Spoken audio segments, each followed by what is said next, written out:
Soft morning light fills the cozy living room. Noah, now with noticeably more confidence than before, sits at the dining table with his parents. Marvin's magic tricks box is open beside him as he practices a card flourish. 3 months have passed since Noah's talent show. 3 months of magic, wonder, and growing confidence. But today is different. Today Noah is going to perform his first real show outside of school. His mom is pouring orange juice, smiling at Noah's focused practice. "Are you nervous about today, sweetheart?" Noah looks up thoughtfully, a little. But also, excited? Mrs. Patterson from church said the people at Sunny Retirement Village hardly ever get visitors. I want to make them smile.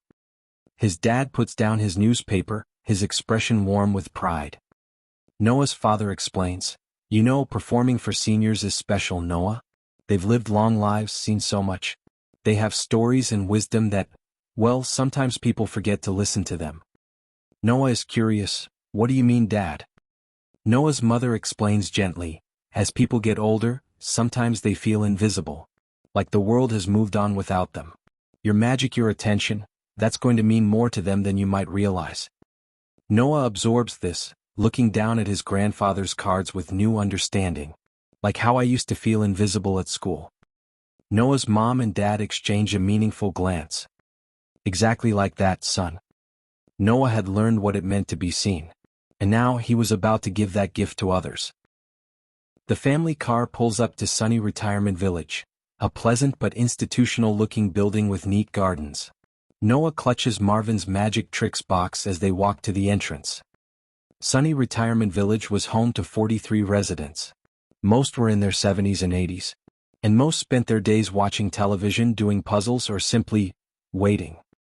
Inside the lobby, they're greeted by Margaret, the activities director, a kind woman in her 50s with tired but warm eyes. Margaret, in a genuinely grateful voice, "You must be Noah. Oh, thank you so much for coming. The residents have been talking about nothing else for 3 days. A real magic show." Noah, shyly and warmly, "I'm happy to be here." Margaret leads them down a hallway. "We've set up in the common room. Most of our residents don't get out much. Family visits are rare, entertainment even rarer. So this is like Christmas for them." They pass by residents in the hallway. An elderly woman in a wheelchair, Doris, looks up with curious, bright eyes. In an excited voice, trembling with age, "Are you the magic boy? The one who's going to do tricks?" Noah stops, kneels down to her eye level. "Yes, ma'am. I'm Noah. Are you coming to watch?" Doris's eyes sparkle. "Wouldn't miss it for the world. I used to love magic shows when I was young. My father took me to see The Great Thurston when I was just a girl." Noah is genuinely interested. "Really? What was it like?" Doris is transported back into her memories. "Oh, it was magical. Pure magic. I felt like anything was possible." Noah smiles warmly at her. "I hope I can make you feel that way today." Doris reaches out with a trembling hand and gently pats Noah's cheek. "You already have, dear boy. You already have." In that moment, Noah understood what his parents meant. These weren't just elderly people.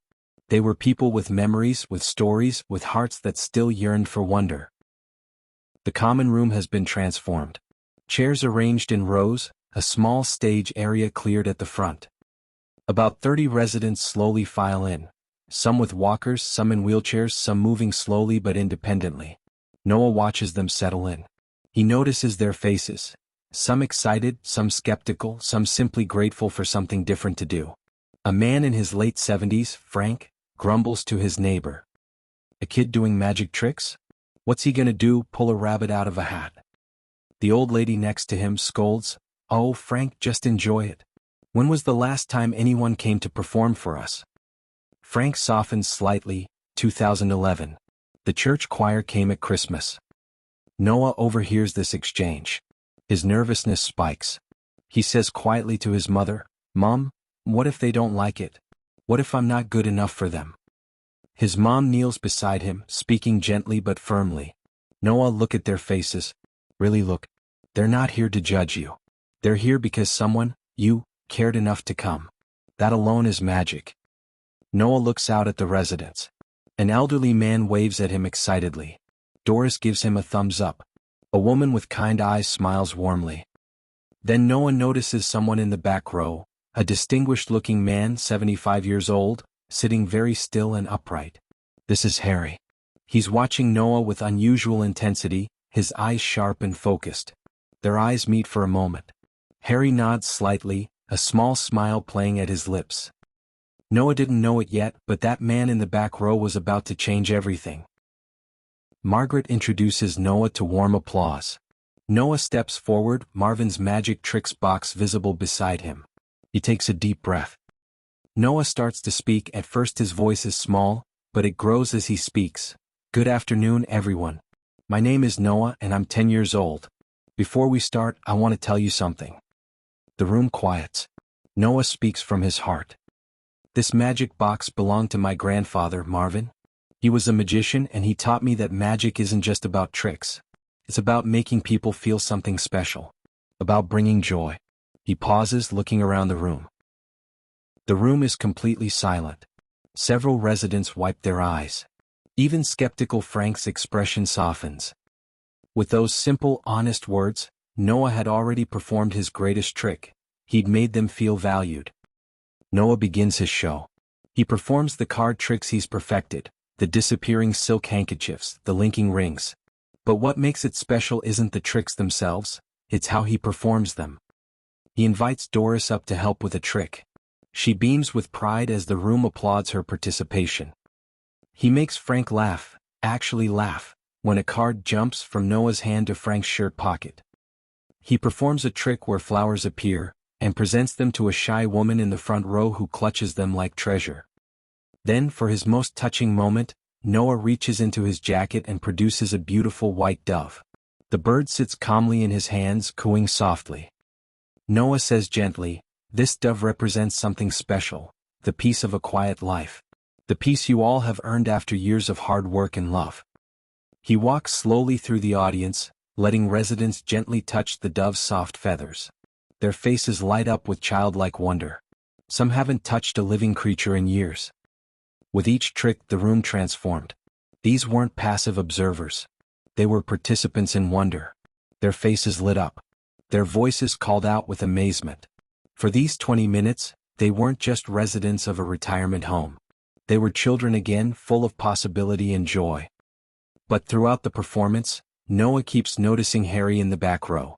The man isn't just watching, he's studying. And occasionally, Noah sees him make small gestures as if his hands remember movements from long ago. Noah prepares for his final trick, his most ambitious yet. "For my last trick, I need everyone's help. I need you all to believe. Can you do that?" The residents enthusiastically agree, calling out "yes," with surprising energy. Noah performs an elaborate routine involving a deck of cards and a silk scarf. The trick builds with tension and showmanship. And when he reveals the finale, every single card has transformed to show the Ace of Hearts. The room erupts in applause. Standing ovation. Some residents struggle to their feet with their walkers, but they stand. The applause is thunderous for such a small room. Noah bows, tears in his eyes. This is different from the school talent show. This feels important. As the applause dies down and residents begin to leave, many stop to thank Noah personally, shaking his hand, hugging him, some with tears in their eyes. Doris hugs Noah. "You made an old woman feel young again. Thank you, dear boy." Frank approaches, gruff but sincere. "Kid, that was really something. You've got talent." "Thank you, sir." As the room empties, Harry approaches slowly. He's been hanging back waiting. There's something almost emotional in his expression. Harry's voice is rich with age but strong. "Young man, may I speak with you for a moment?" Noah nods, curious about this man who's been watching so intently. "Your grandfather? His name was Marvin?" Noah is surprised. "Yes, sir. Marvin Thompson. Did you know him?" Harry's eyes fill with tears. He smiles broadly. "Know him? Boy, Marvin Thompson was one of my dearest friends. We performed together for 20 years in the Omaha Magical Society." Noah's jaw drops. His parents, who've been packing up, stop and listen. Noah is breathless. You knew my grandpa? You did magic with him?" Harry nods emotionally. "Every Monday night, we'd meet at Omaha House.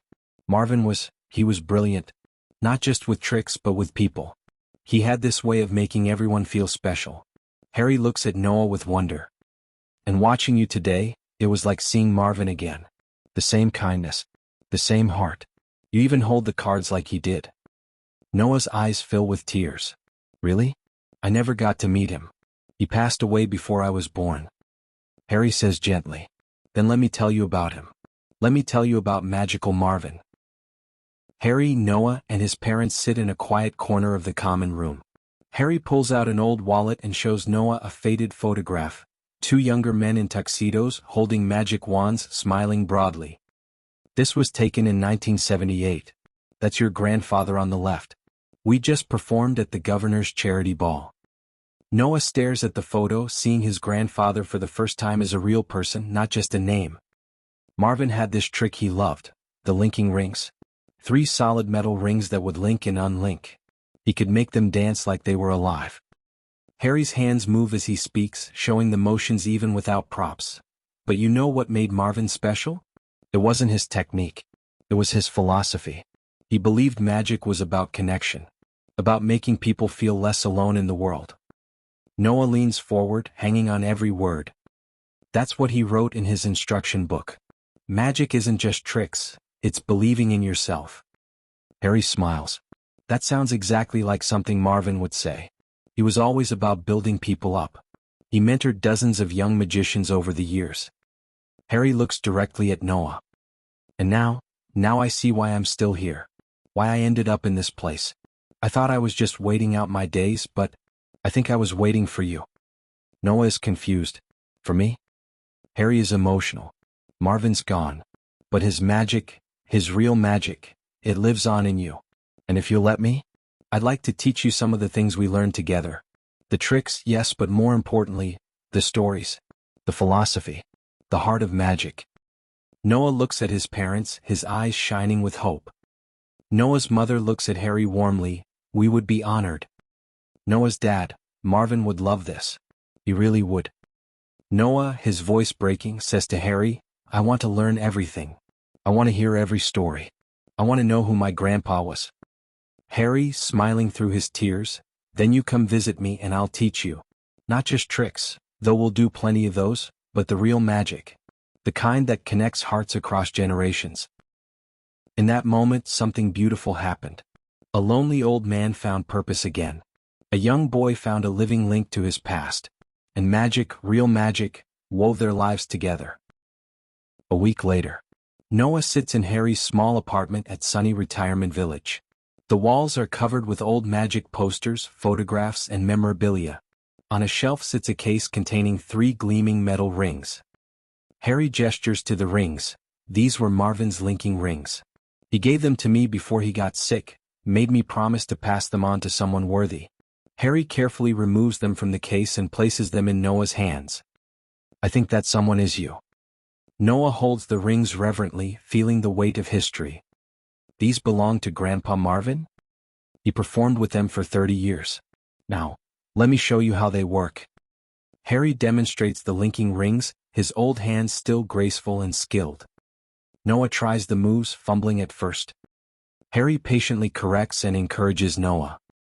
Noah starts getting better, his face lighting up with each success. In the meantime, Harry starts telling Noah stories. This one time, Marvin and I performed for a children's hospital. Noah is laughing, learning and absorbing everything. Over the following weeks, Harry taught Noah more than just tricks. He taught him about timing, about reading an audience, about the responsibility that comes with bringing joy to others. But most importantly, he taught him about respect. Respect for the craft, respect for those who came before, and respect for the elderly who hold our history in their hearts. And then it happens. Noah successfully performs the linking rings routine. Harry is clapping. Excellent. You're a natural just like your grandfather. Noah is excited. Harry, tell me another story about Grandpa Marvin. Harry settles into his chair. Well, there was this one time at the Omaha State Fair. As Harry speaks, his eyes are bright and alive. His voice is animated. He's not just an elderly man in a retirement home anymore. He's a storyteller, a mentor, a keeper of memories. Noah realized something profound that day. When you respect your elders, when you take time to listen to them, when you value their wisdom and their stories, you don't just honor them. You enrich your own life in ways you never imagined. 2 months later, Noah returns to sunny Retirement Village for another performance. But this time Harry is by his side, not in the audience but as his partner. Margaret announces to the gathered residents, "Ladies and gentlemen, please welcome back Noah the Magnificent, and his assistant, our very own Harry." Thunderous applause. The residents are thrilled to see Harry active and involved again. Noah and Harry perform together, a beautiful routine combining Noah's youthful energy with Harry's decades of experience. The linking rings feature prominently, gleaming under the lights. The residents watch with special appreciation, understanding the significance of what they're seeing, not just magic tricks but connection, mentorship and respect spanning generations. As they perform, Noah glances at Harry and sees pure joy on the old man's face. Harry catches his eye and winks. That day 2 magicians performed. One was 10 years old, just beginning his journey. One was 75, rediscovering his purpose. And together they created something more magical than any trick. They created hope. After the show, residents crowd around both of them. Doris hugs Harry tightly. Doris beams, speaks to Harry. "Harry, it's so wonderful to see you happy again." Frank comes up to Harry. "Who knew we had a real magician living here all along?" Harry smiles, his arm around Noah's shoulders. "I'd almost forgotten myself. But this young man, he reminded me who I was. Who I still am." Noah looks up at Harry with deep affection and respect. "You taught me magic. But you taught me something more important too." Harry is curious. "What's that?" Noah explains that elderly people aren't just living in the past. They're still here, still alive, still full of wisdom and stories and magic. And when we take time to listen, to learn from them, to respect them, everyone's life becomes richer. Harry's voice is thick with emotion. "Marvin would be so proud of you. Not because you're a good magician, though you are, but because you have a good heart." Noah's parents are watching from the doorway, both wiping away tears. Noah learned many things that year. He learned new tricks, new techniques, new stories about his grandfather. But the most important lesson couldn't be found in any magic book. He learned that when we honor our elders, when we treat them with respect and dignity, when we take time to listen to their wisdom, we don't just make their lives better. We discover treasures, stories, knowledge and connections that make our own lives infinitely richer. Because the real magic isn't in making things appear or disappear. The real magic is in recognizing that every person, regardless of age, has value, has purpose, and has magic to share.